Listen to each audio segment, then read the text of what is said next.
Hi everyone, Christina here. Welcome to another video at my YouTube channel.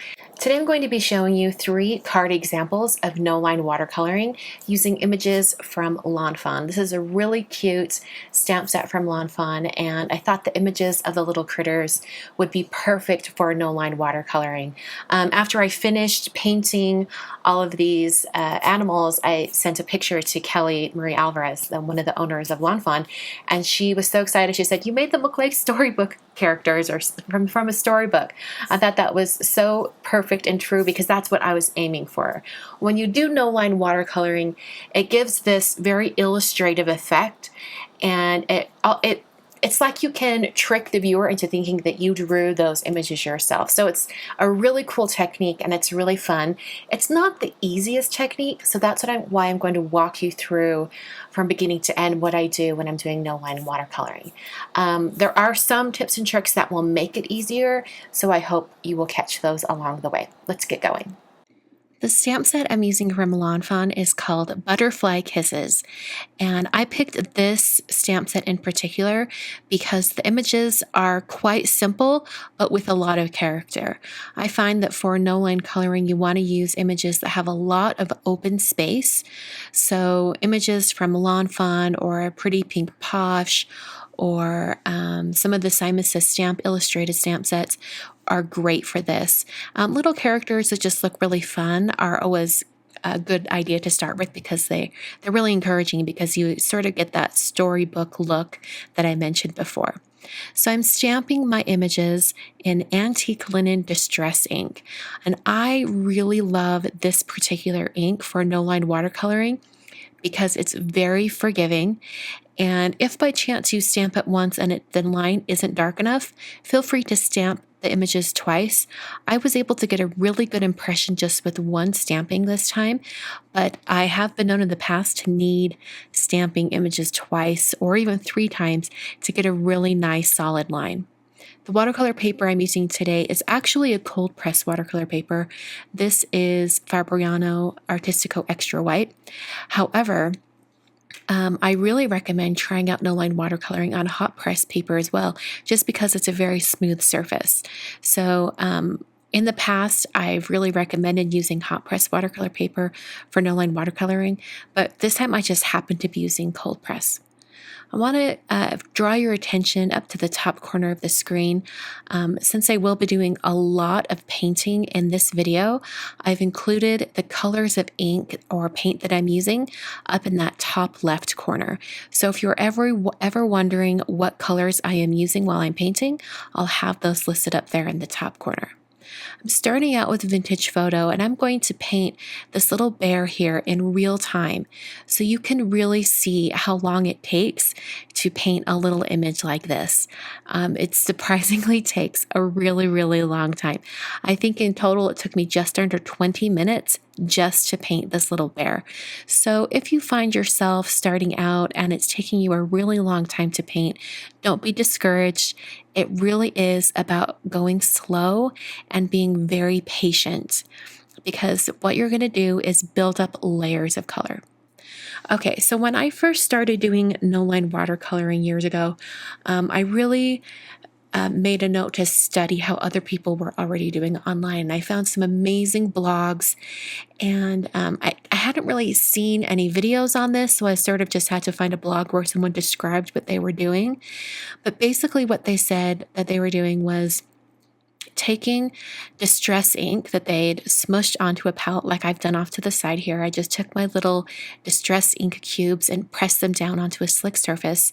I happen to be using an Art Impressions watercolor palette today, but they just smushed those inks down onto a palette and then pick them up with a very small brush. I'm using I think this is a size 2 brush for this. You want something with a really small brush tip because you don't want to be adding a ton of water to these colors. You want to keep your paintbrush very small so that you have control over the paint and the water. So they pick up a little bit of that color with that paintbrush, and they start right at the line, particularly where you want the color to be the darkest. So you paint on the dark line, and then you swish your brush in water, come back to your project, and use the water that's on that brush to pull the color away from that line, from the line that's on the stamped image. So see me right here, I'm bringing in some water and I'm sort of kind of manipulating that color and pulling it from the line. I'm using the bristles of the brush to almost massage that color, reactivate it, and pull it out away from that line. You're going to see me do that right here again. I'm adding that dark color. Now I'm bringing in some clean water and trying to sort of rub and massage that color away from the line. Now, sometimes, depending on the amount of water that I grab on my brush, I might dab my brush on a paper towel. Most of the time I do. You'll see right there, my brush went away before I came back. That's because the brush does pick up quite a bit of water, and I didn't want quite that much water. So I did take that down. For areas where you start to get some like drying lines, Distress ink is very forgiving, and that you can come back in with a clean brush, just water, and really get kind of massage that line that's dried, and it will reactivate the color and you can soften things out. So I'm bringing in some more lipstick, and usually I like to get the face of the critter wet with water, make sure it's nice and wet, and then bring in that worn lipstick for a nice blush. In this case, there was a little too much water, so it spread out really quickly on the right side of his face. So I just dabbed that with a paper towel to pick up some of that color, and I'll come back to it after the area has dried and I have a chance to add water and really control the amount of the worn lipstick color that I was putting on top. So if you do have some areas like that where you add a lot of color and it kind of gets away from you and goes a little bit out of control, don't worry, just dab it with a paper towel and you can come back in and add that color later. So I'm darkening up these edges with more of that vintage photo, getting those nice lines, and I'm making sure that I'm adding shadows underneath his chin because I want to make sure that there's a lot of dimension on this little bear. I want to make sure that the shadows are giving that dimension. The other thing that's really important when you're no-line watercoloring is that you want to let the darkest areas of your painting become the lines. So you'll notice I'm going right over those stamped lines with a little bit of a darker shade, and then I'll be pulling that color away from the line. So it's almost like your eye doesn't need the actual black stamped lines that you would normally do because you are creating those darker lines with the darkest color of your painting. So that's the way you can get your no-line watercoloring to really have lots of dimension. Don't forget to have contrast. Contrast means that there's some dark darks and some light lights. You want that difference in the color values, and that's really going to help your image stand out and give it a nice finished look when you're doing no-line watercoloring.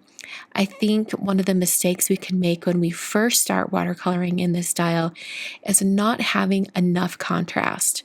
Because when you stamp your image in black ink or even do white heat embossing or something like that, the lines that are created with the black ink or with the embossing line, that really creates the shape of the image. And so you don't have to rely on your painting or your coloring as much. When you're doing no-line watercoloring, it's all you. You have to do all of it yourself. You have to add those lines yourself. So don't be afraid to add quite a bit of dark color right at those lines. That's where you're going to really get a lot of bang for your buck.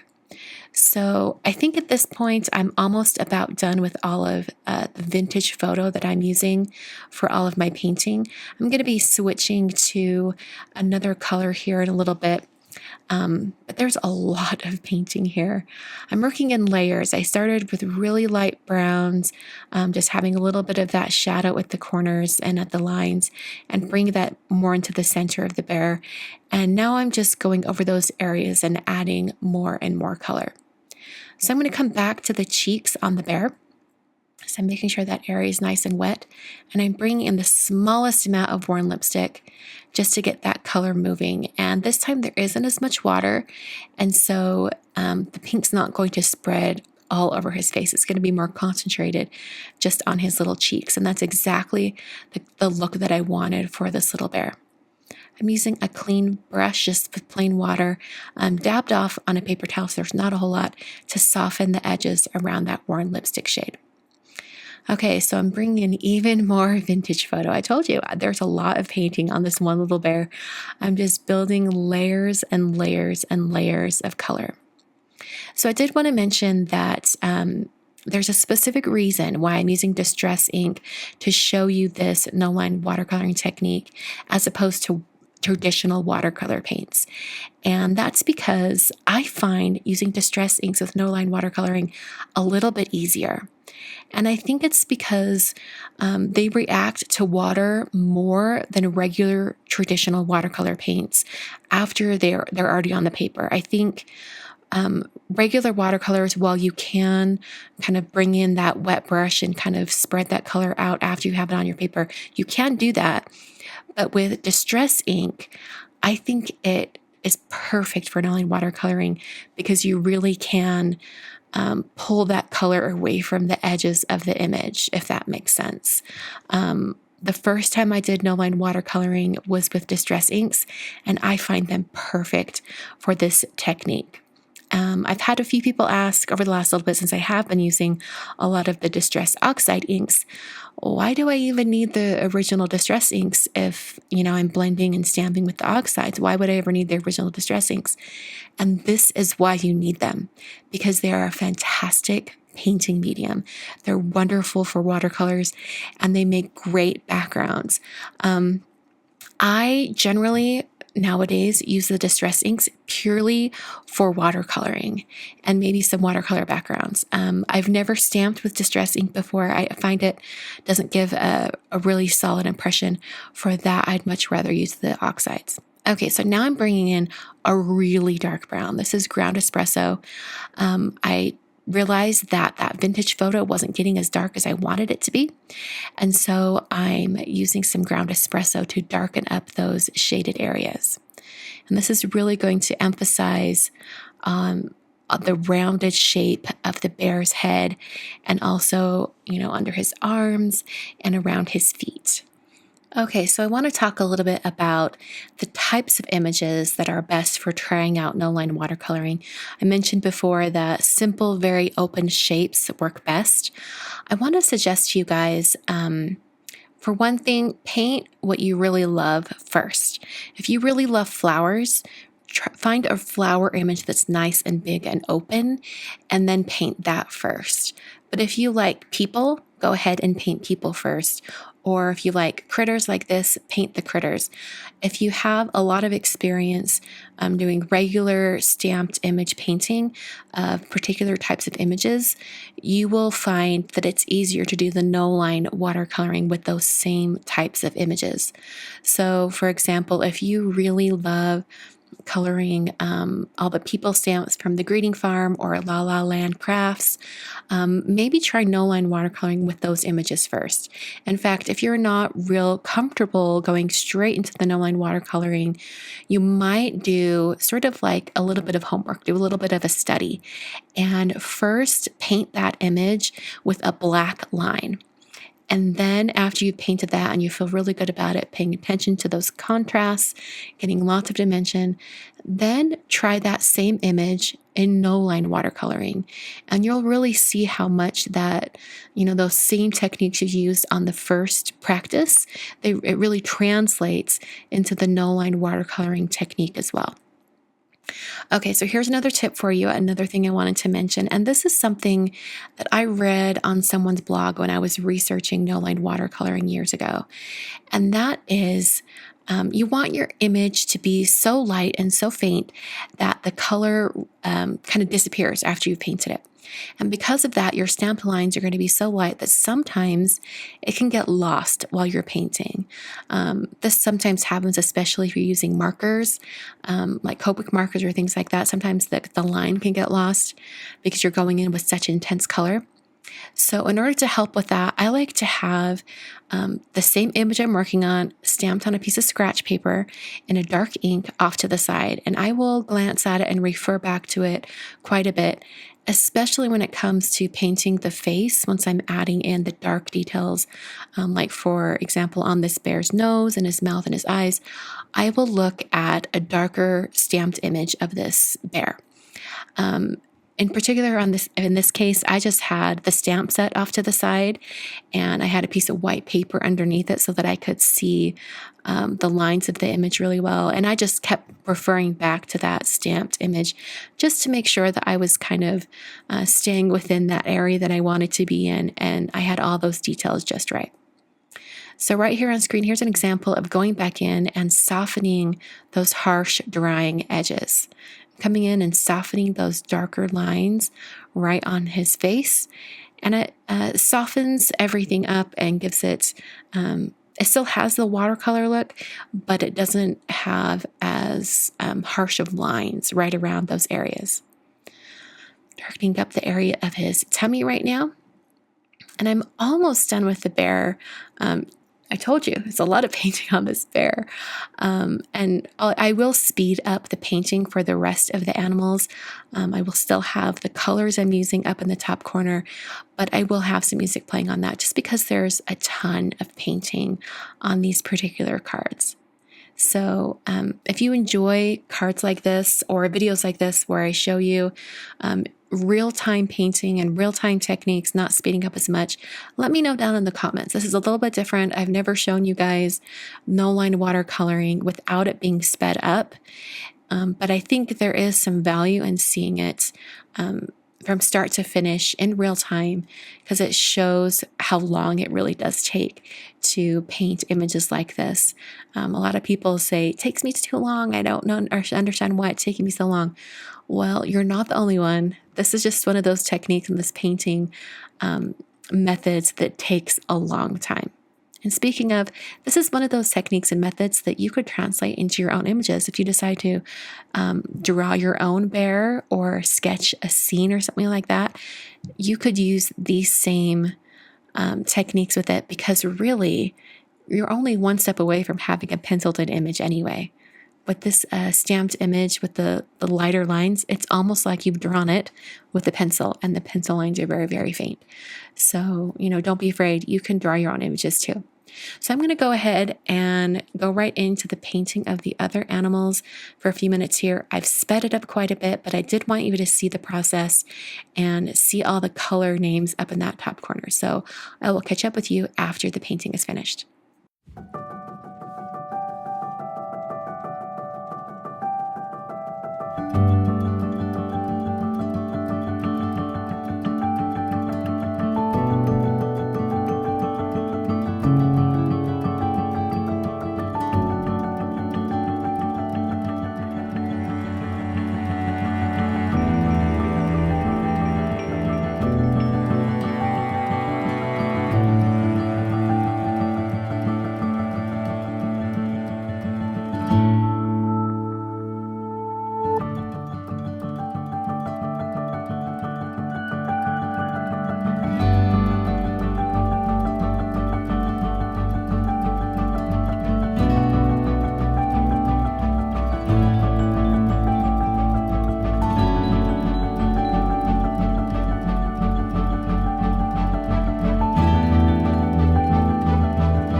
of those critters are painted now, including the butterflies. I took a lot of liberties on the butterflies and gave them many more details.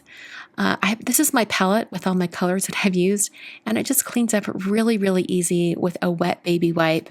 Those colors clean up off that palette really well. Once again, this is the watercolor palette from Art Impressions.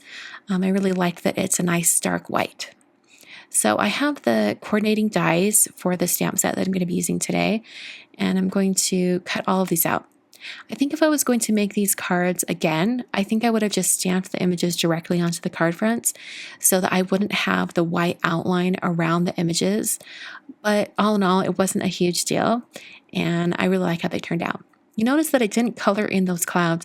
I decided later on that I would die cut a few clouds, but I ended up not even needing them at all.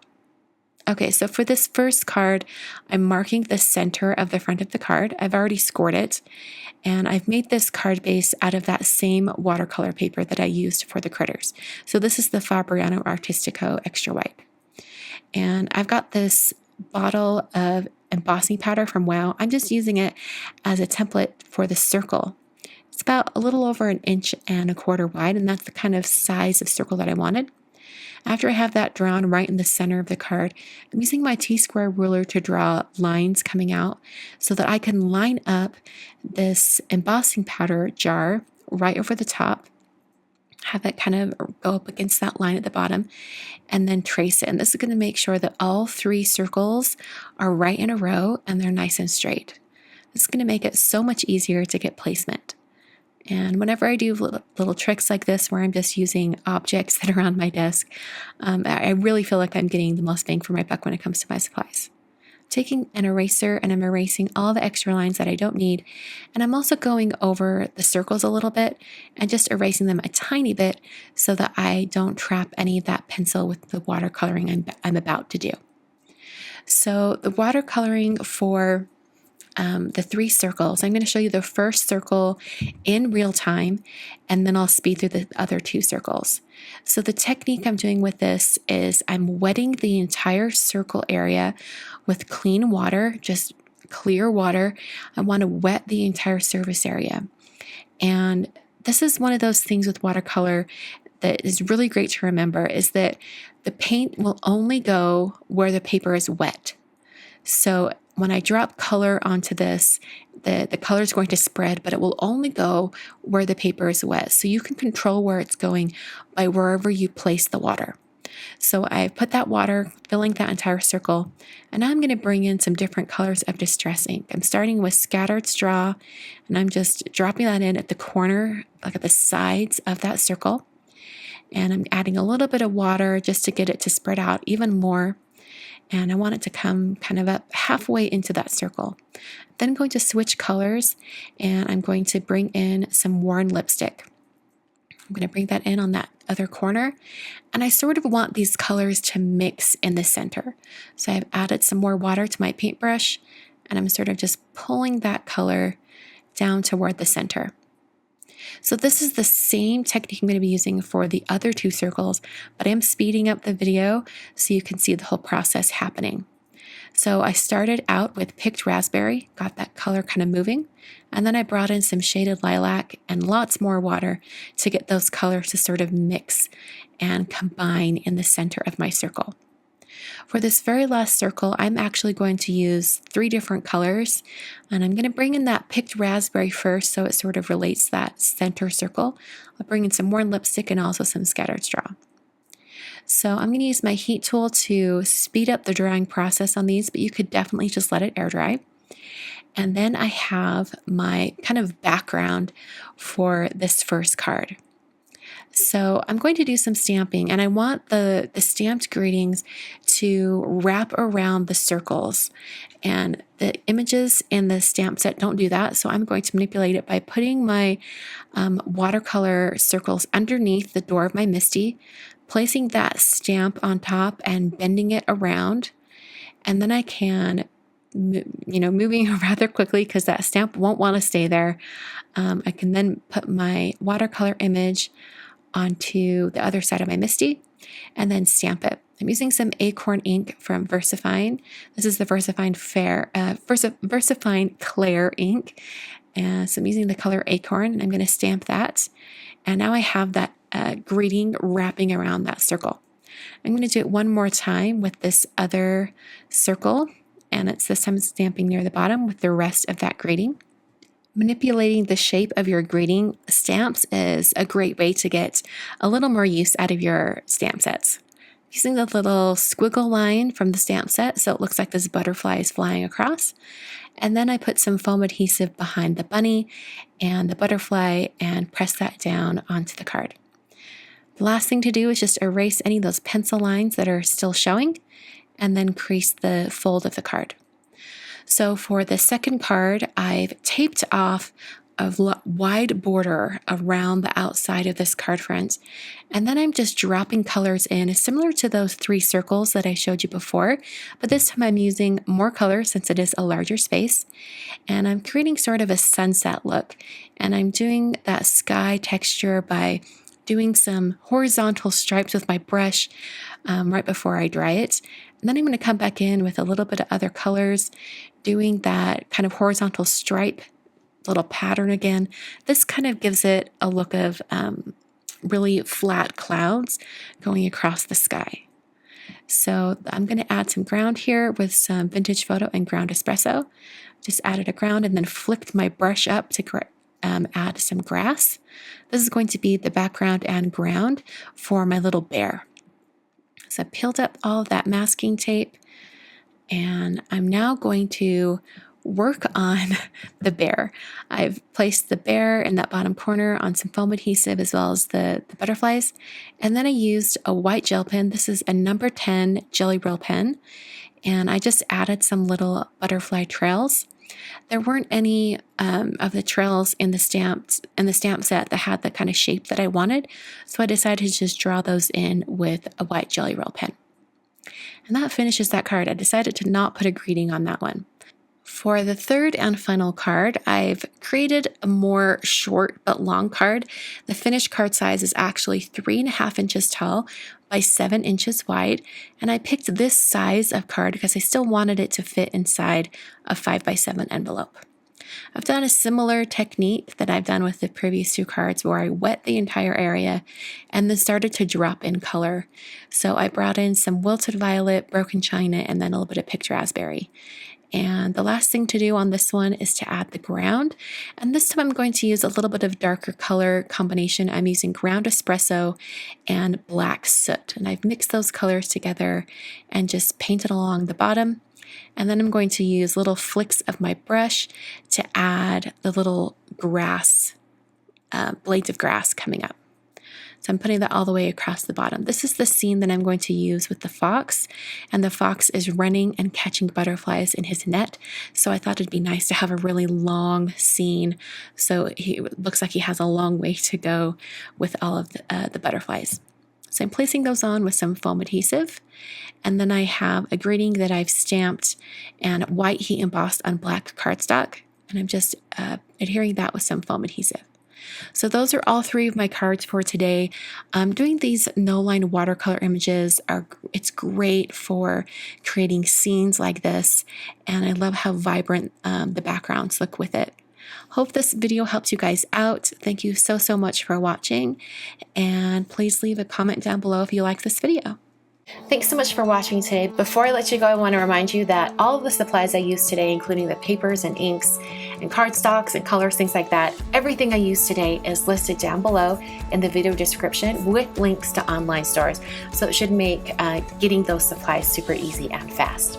Once again, thanks so much for watching. I've got 2 more videos on screen for you to click through if you'd like. These are some no-line watercoloring examples that I really love that I've done over the years. Hope you guys will enjoy.